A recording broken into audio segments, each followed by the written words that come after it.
So today I'm with Judy. Judy, how old are you? I'm 65. Judy, how long have you been lost in Phoenix? Lost in Phoenix probably the last 20 years.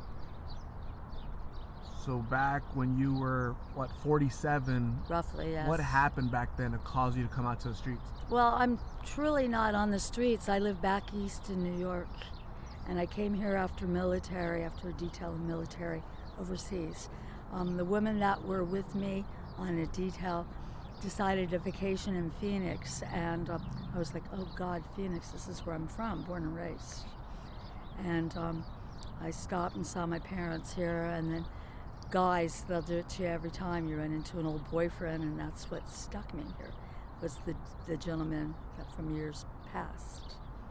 And then, I'm not familiar with love too much because I've been military the majority of my life.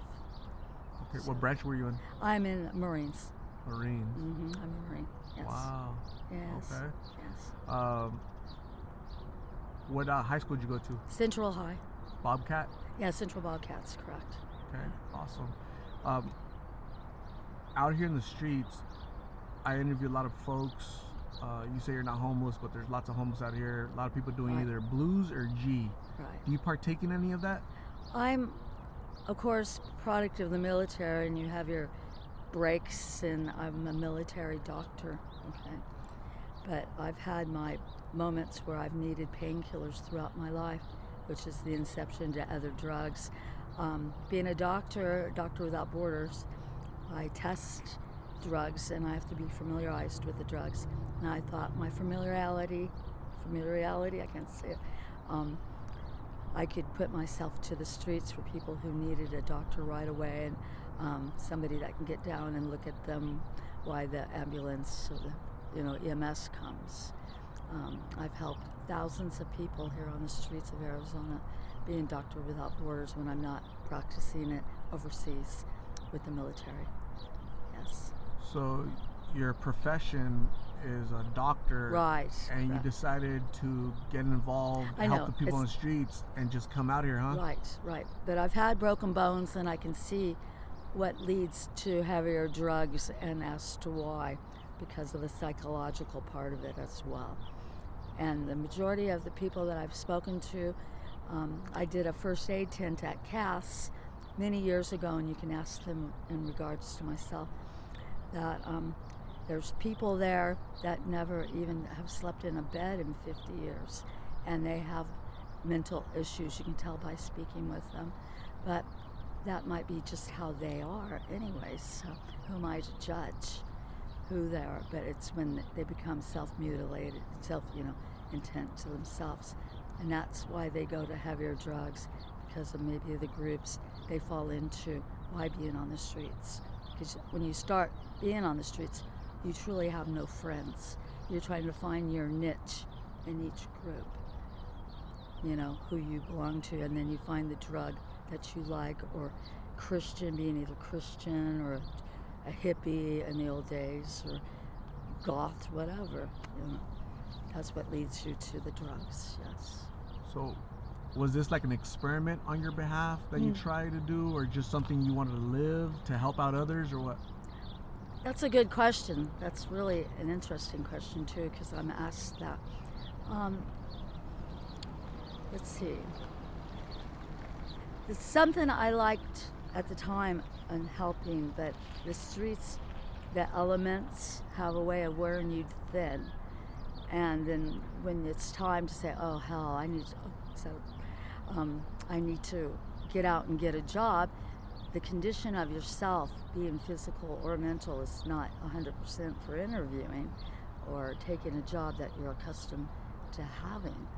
So you start deteriorating, and that's when I said, well, I don't look good enough, or I need to be cleaned up a little bit, buffed and shined. My mental aspect is clear, It's more the physical on my behalf. Okay. Yes.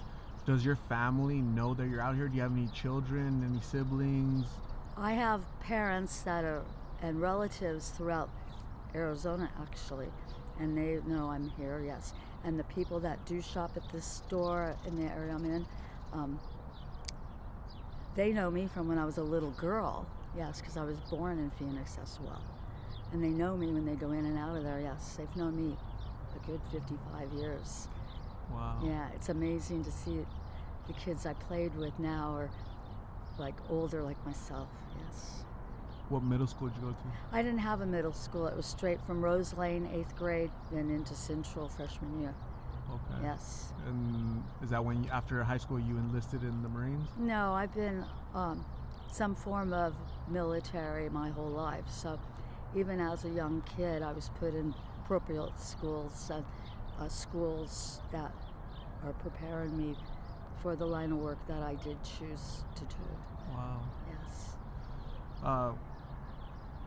So I bet you being a doctor really comes in handy out here. I see tons of injuries, broken bones out here. They've refused to go to the hospital because they don't want to be away from their addiction. Yes.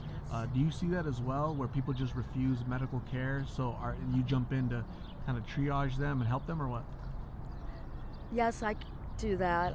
I see a lot of spider bites, mainly black widow or brown recluse. It's very prevalent because of laying against walls, laying on sidewalks where there's wet, whatever, something like that.